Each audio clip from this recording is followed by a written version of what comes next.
Hola, ¿qué tal? ¿Cómo están? Los y las saludo en esta instancia dándoles la bienvenida a esta clase donde vamos a ver algunos conceptos y aspectos generales que tienen relación directa con la psicología social. Entre ellos vamos a estar desarrollando el concepto de sujeto, el concepto de vínculo, ECRO, esquema conceptual, referencial y operativo, también el concepto de grupo para finalmente recaer en técnica de grupo operativo, una técnica que fue desarrollada por el padre de la psicología social, doctor Enrique Pichon Rivière. Espero que la clase sea de su agrado y bueno, comenzamos. Para comenzar me parece importante poder hacer inicialmente y brevemente una mención respecto del autor que nos convoca hoy, ¿no? En ese sentido, bueno, vamos a decir que Enrique Pichon Rivière fue un médico psiquiatra, nacido en Suiza, nacionalizado argentino, considerado uno de los introductores del psicoanálisis en Argentina y generador de la teoría de grupo conocida como grupo operativo, herramienta de suma importancia en la psicología social. Cabe mencionar de que Enrique Pichon Rivière es reconocido como el padre de la psicología social argentina y que parte de su teoría tiene mucha influencia de lo que es el psicoanálisis fundado por Freud, ¿sí? Si bien la psicología social no se destaca o no es su tarea, digamos, abordar al sujeto desde una terapia o desde un análisis, Pichon Rivière se sirvió de muchos elementos de esta teoría, obviamente para desarrollar la suya. A diferencia del psicoanálisis, sí, la psicología social lo que va a hacer es de alguna manera indagar o analizar las cuestiones que tienen que ver con las interacciones entre sujetos en diferentes ámbitos. Y para esto va a definir tres ejes propios de la psicología social que van a ser el sujeto, el vínculo y el grupo. Abordando ya el primer eje, vamos a hablar del concepto de sujeto de Pichon Rivière, donde menciona de que el hombre es un ser de necesidades que solo se satisfacen socialmente en relaciones que lo determinan. Para Pichon Rivière, el motor de toda interacción va a ser la necesidad, ¿sí?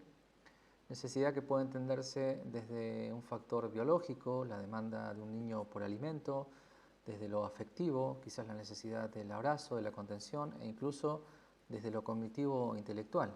Pero bien, esta necesidad va a ser satisfecha por el mundo exterior, siempre, ¿sí? Por la presencia de los otros y las otras que están por fuera de mí.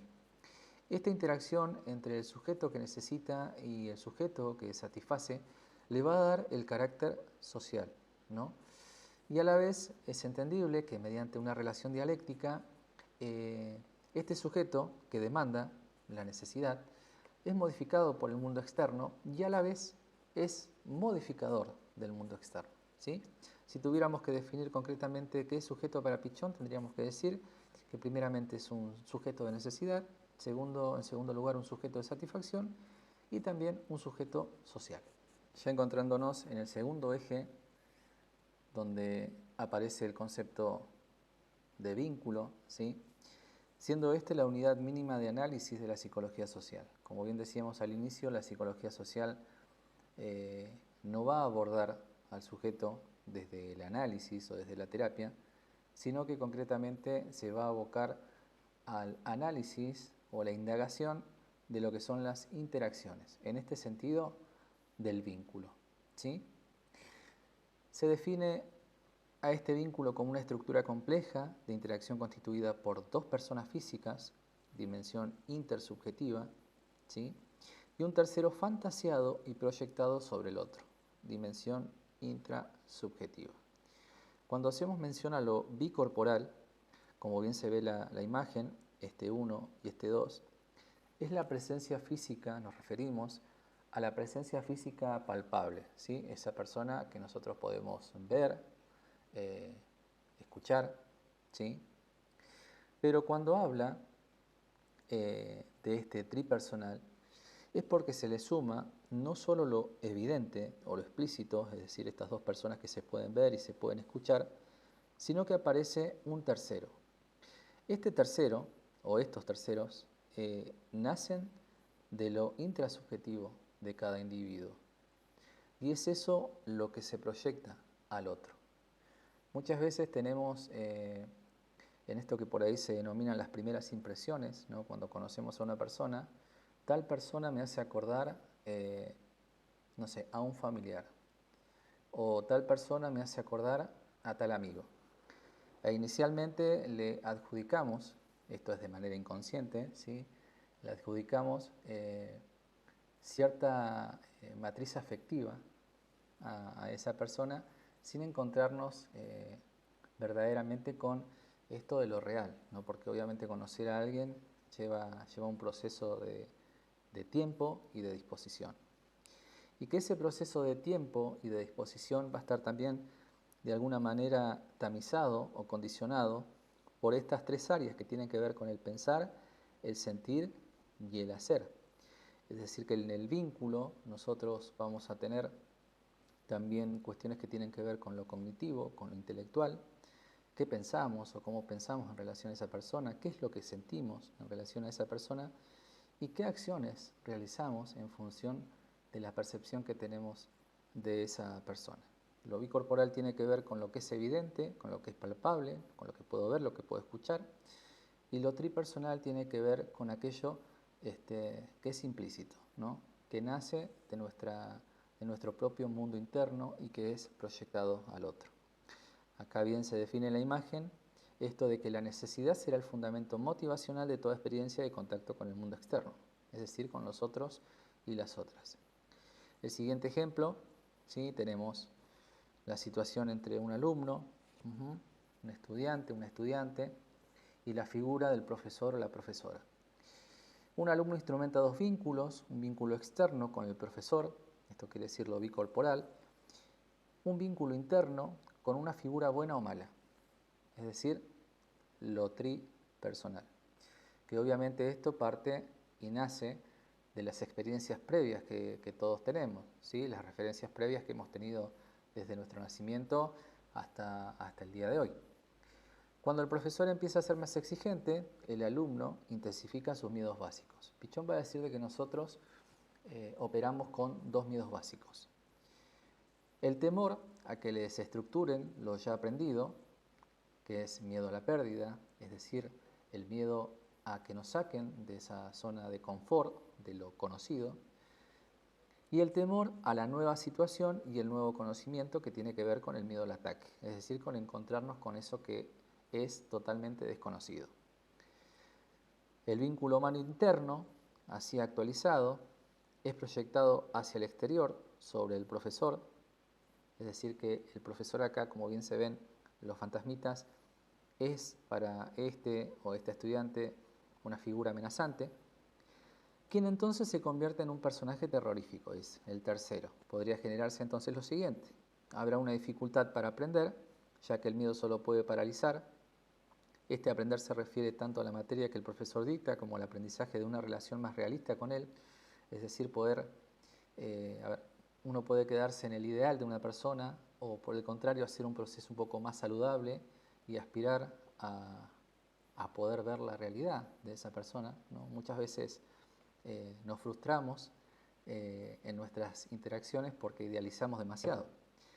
Habrá una dificultad en la comunicación del alumno con el profesor, es decir, no se van a poder entender, y habrá una visión deformada del profesor por parte del alumno, ya que al estar cargado el vínculo con los miedos básicos, reitero, el miedo a la pérdida, el miedo al ataque, no podrá tener una visión más objetiva de la realidad.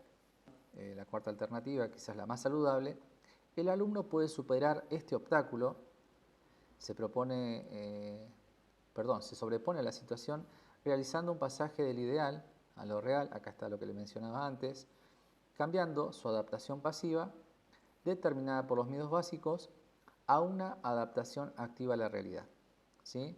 Acá aparecen dos conceptos más que nos provee Pichon-Rivière, que tiene que ver con la adaptación pasiva. La adaptación pasiva concretamente sería quedarse en el mismo lugar, no cuestionarse, no proveerse de herramientas para poder superar la situación. Y a diferencia de esta adaptación pasiva, obviamente la adaptación activa.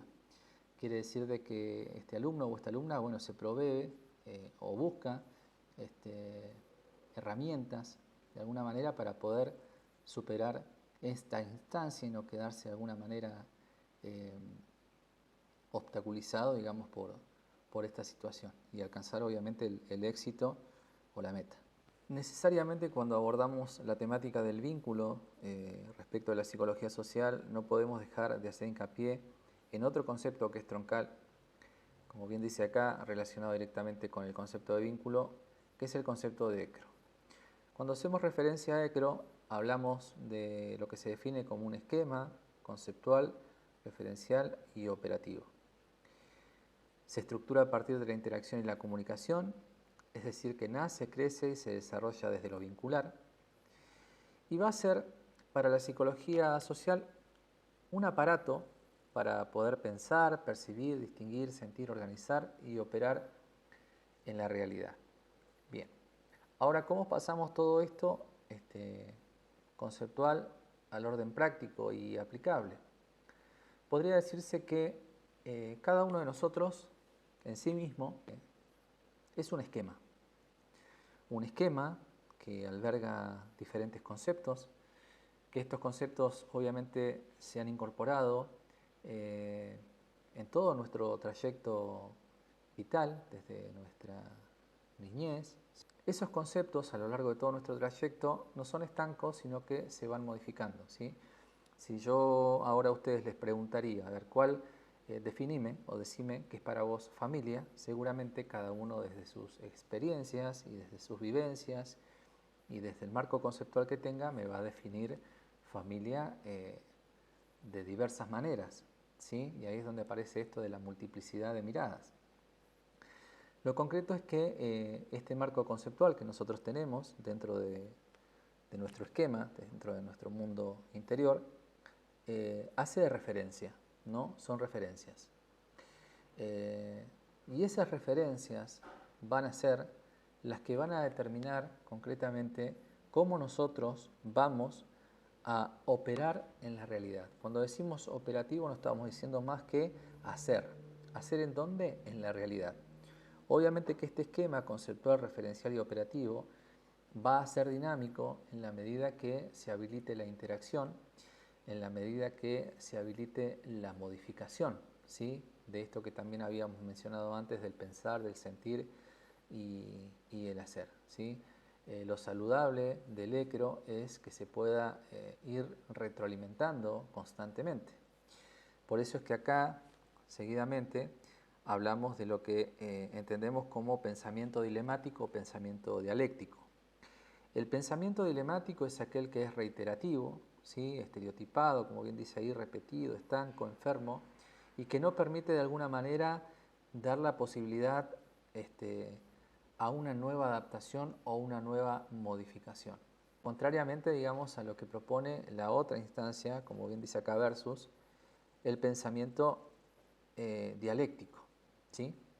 Este pensamiento dialéctico, a diferencia de esto que es cíclico y cerrado, va a ser un pensamiento que se abre, ¿sí? ¿Ven la espiral? La espiral no se cierra nunca. Obviamente que para que esto, que es dilemático, pueda abrirse o pueda romperse y empiece a ser dialéctico, necesita de una intervención, de una experiencia, incluso de una decisión por parte de la persona. En el tema de los grupos, concretamente, siempre está la referencia del coordinador o alguna persona que está liderando, ¿sí? Por eso es tan importante, digamos, que en los procesos grupales se haga el análisis de lo que está pasando, porque en algún momento es necesario hacer una intervención cuando el grupo está estanco o está obstaculizado, ¿sí? Entonces, a diferencia del pensamiento dilemático, este pensamiento dialéctico va a ser dinámico, nuevo, modificado y saludable. Y relacionado directamente uno y otro con la adaptación pasiva a la realidad y la adaptación activa a la realidad.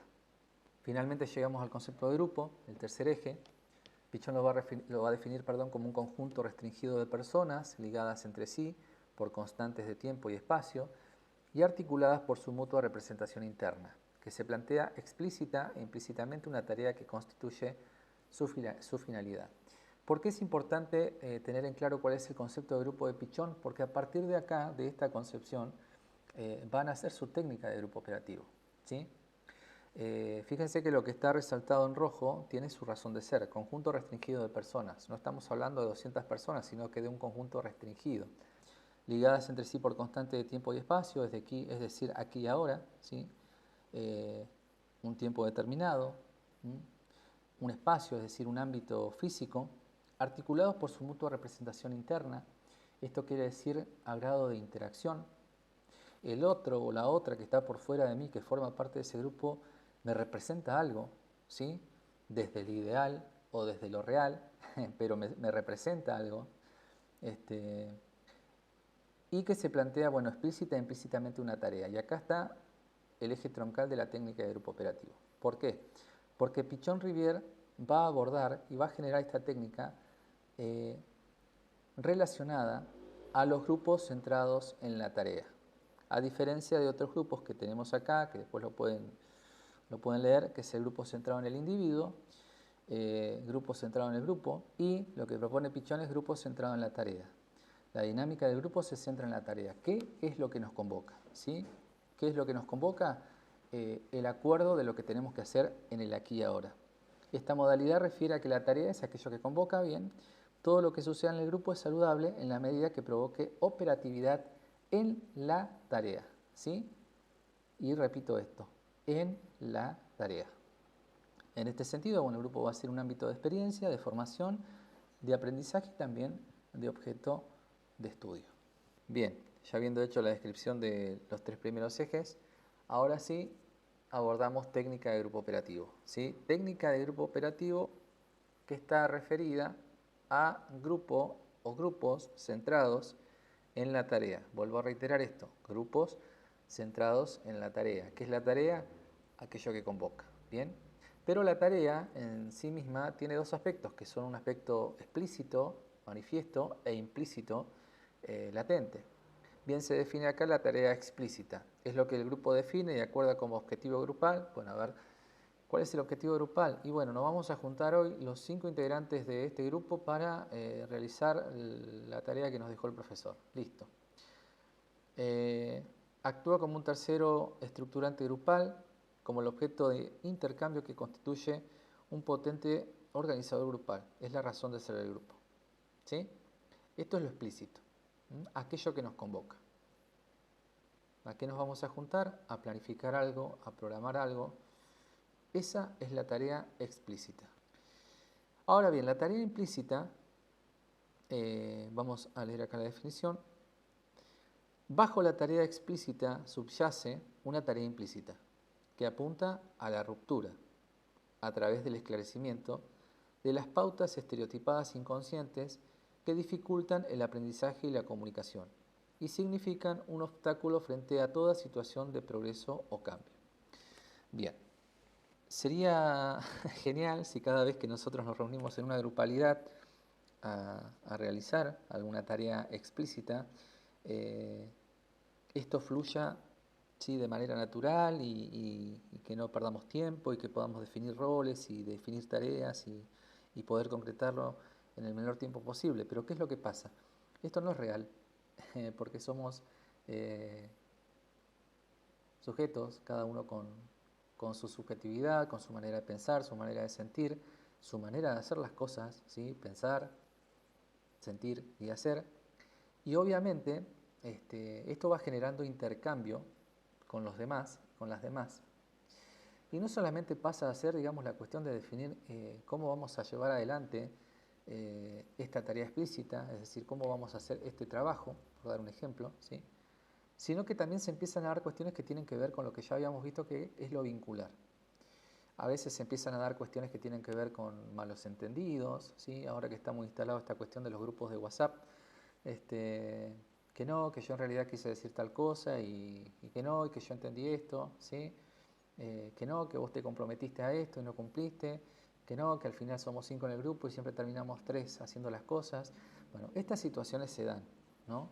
Y estas situaciones tienen que ver con el carácter implícito, ¿sí? Fíjense que acá está el esquema del cono invertido. Fíjense que la parte abierta es la de arriba, porque poder hacer lectura de lo explícito es fácil, ¿no? O sea, podemos ver, podemos escuchar. La cuestión es analizar qué es lo que está pasando a partir de lo que se dice y de lo que se hace, ¿no?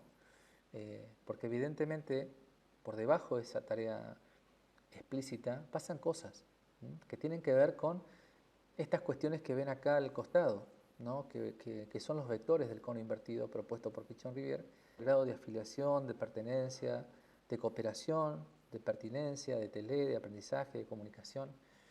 Esto va a estar definido en la filmina siguiente, ¿no? Pero todo esto que tenemos acá en el costado va a definir la posibilidad, a ver si puedo marcarlo con el mouse, de hacer que esto que está implícito empiece a tener un proceso dialéctico. Acuérdense que el proceso dialéctico era en espiral, que no se cerraba, y que empiece a quedar acá arriba, en lo manifiesto, para poder trabajarlo.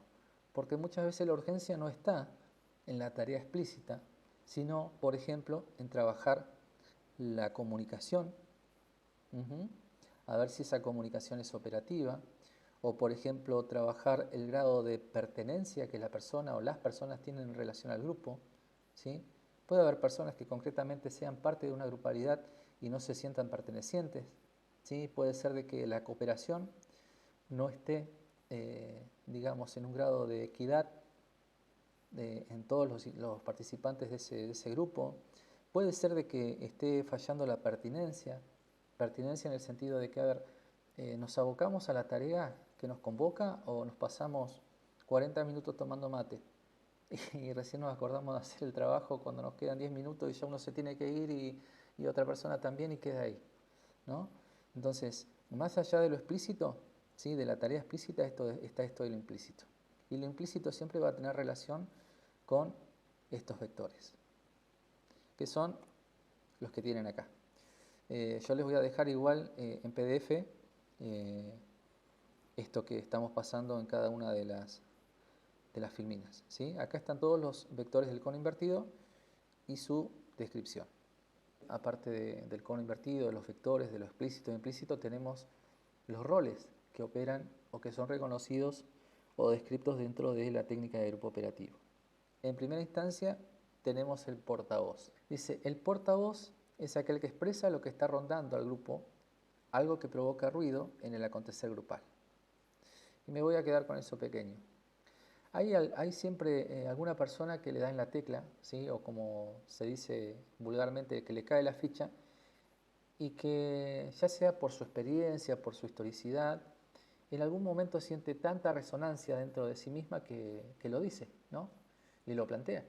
Y bueno, expresa, ¿no? Acá lo que está pasando es que estamos fallando en tal cosa. Ese es el portavoz, el que denuncia o enuncia lo que está pasando implícitamente. Es el que puede hacer lectura de eso que está escondido. Bueno, después tenemos la figura del chivo expiatorio, es aquel al cual se le depositan todos los aspectos desfavorables en un proceso grupal. Es un rol cargado de culpas ajenas, ¿sí? No porque vos tenés la culpa de que no se entregó el trabajo, no porque vos siempre llegás tarde, no porque vos, ese es el famoso chivo expiatorio. ¿Por qué expiatorio? Bueno, viene de la concepción cristiana, ¿no? El que expía los pecados, ¿no? Siempre se deposita todo en una persona, todos los aspectos negativos. Entiendan de que en esta dinámica de los roles, el rol no solamente es adjudicado, sino que es asumido. O sea, hay una disposición interna para asumir el rol, siempre.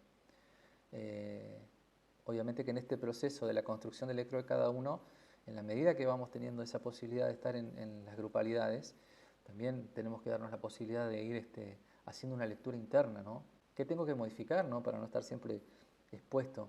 Bien, continuamos. El saboteador es aquel que se hace cargo de la resistencia al cambio. Este no quiere cambiar, este quiere estar siempre en el mismo lugar porque le es conveniente, ¿sí? De la angustia por lo nuevo, ¿sí? De esa sensación de es mejor quedar igual que aceptar la movilización. El saboteador está lleno de miedo.